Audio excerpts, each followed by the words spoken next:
This is being recorded on the eve of the big Samsung Unpacked event in London tomorrow. I'll be attending and hopefully I'll get hands-on with the legendary folding flagship, I suspect for release later this year. Watch this space. In the meantime, in Phone Show 356, I went off on a rant about folding phones and the compromises involved, not least the stresses, strains and unreliability of folding materials. But don't think that I'm against phones which do interesting things mechanically. Even if the display itself doesn't fold, there's a lot you can do. And as an illustration, I thought I'd raid my phone cupboard for some good examples from times past. Starting with one of the most outrageous designs ever, the Nokia N93, with giant camera for its time and a 3x zoom lens. Was it a phone? Was it a camcorder? Was it a TV and media consumption device? It was equally good at all three, though the two rotating hinges were apparently an absolute pain to repair as and when they failed. Then there was the landscape QWERTY fold, exemplified by the Nokia communicator range with the E90 shown here. Almost a mini laptop. The only thing we have that's similar these days is the Gemini PDA featured in Phone Show 340. There were variants in the Windows Mobile 6 world too, adding an extra twist, the HTC Universal, which got rebranded rather a lot, adding an optional tablet mode, plus an absolute ton of QWERTY sliders, an all-screen touchscreen device and full keyboard that slid out from the side. As it happens, I didn't keep any here, but I do have the rather lovely Nokia E75, a T9 candy bar with similar slide-out philosophy. It's instructive to remember that most of these designs predated the iPhone, though that did also mean that the touch interfaces were resistive and designed around the use of a fiddly plastic stylus or a fingernail.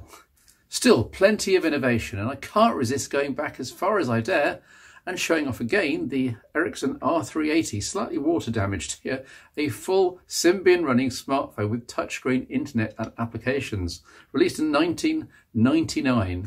20 years ago, a full 8 years before the iPhone. It was the ancestor of the Sony Ericsson P800 that I know many of you loved, and it was just so technically elegant physically. Pity this one took a dunk. Anyway, jumping on a decade, the likes of the HTC Titan II and the Nokia N97 here have started to nail the transformer concept with full touchscreens that slid across and tilted up at the same time. So the best of both worlds, a large display and a decent keyboard all in the one form factor. Now the original N97 here was horribly crippled in terms of its internals. Nokia's S60 UI wasn't suited at that stage to a touchscreen, plus the latter was resistive, there was very limited internal flash storage, RAM was at a premium, the processor was dog slow, and so on. It was something of a usability disaster that only got a bit better with software updates after 6 months. Sorry, I'm digressing here, but it's not often I get to tell the N97 story again, with hindsight. A year or so later, Nokia did nail the form factor, even better mind you, with the capacitive screened E7 here, much slicker, but with similar rock and roll mechanism, though with a lackluster EDOF camera and fixed storage. Oh well. Now these old handsets look quite primitive by 2019 standards. We now expect much smaller bezels, and we can also live with larger form factors, generally partly aiding media consumption, but also helping smartphone oldies like me with eyes that aren't as pin sharp as they used to be. So just imagine, if you will, a modern implementation of something like the Nokia E7. Appreciate the form factor. The E7 itself looks tiny with a 4-inch display, but that was a decade ago. Imagine the same system with a 6.5-inch 18:9 capacitive display. With a larger screen, the revealed 4-row QWERTY keyboard will be larger too and much more usable.